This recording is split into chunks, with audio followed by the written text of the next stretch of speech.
January 1994. Start.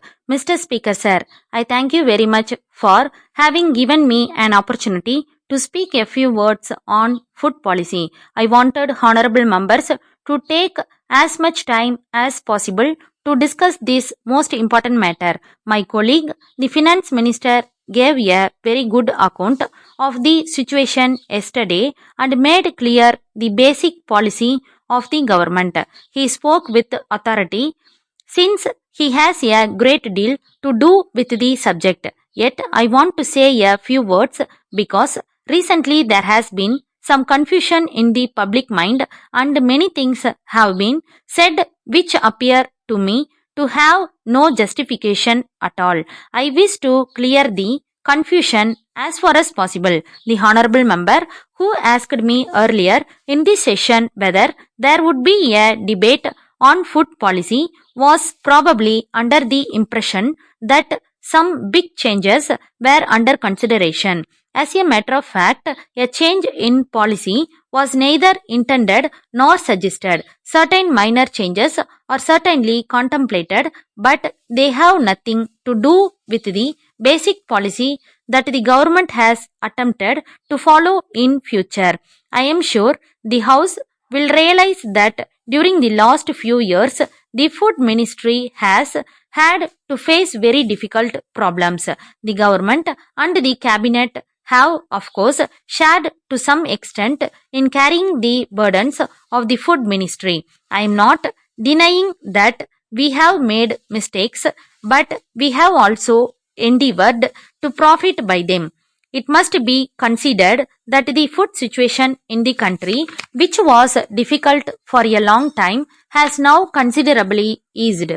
Although other factors have contributed to the improvement, I think we are justified in saying that the present favorable situation is to some extent the result of government policy also. In this connection, I would like to pay my tributes to my colleagues, the food minister, who has approached the very difficult and complicated subject of food with an energy and an awareness which I think have produced certain positive results all over the country. In a debate of this kind, it is natural that honorable ministers should be more concerned with the situation in their particular state or area, and it is right that they should do so. Nevertheless, the most important thing is that we keep in view India and her food problem as a whole, and at the same time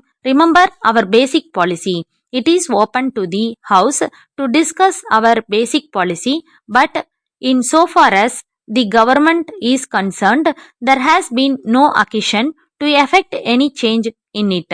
And as far as we can see, no such occasion is likely to arise. I can only add that our basic approach will remain unchanged even though the food position is much brighter. The finance minister pointed out the close relationship between the food question and planning. But in regard to the supply of food and other necessities of life, it is not enough merely to see that there is fair distribution or that people do not prosper at the cost of others. If we do this and no more, our economy will be static. We must also see that we get the best out of our development and planning programs.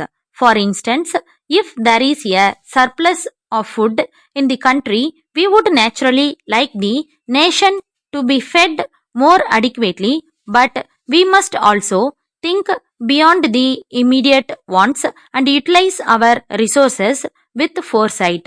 With these few words, I conclude my speech. Letter from Messrs. George Brown and Company, Bombay, to Messrs.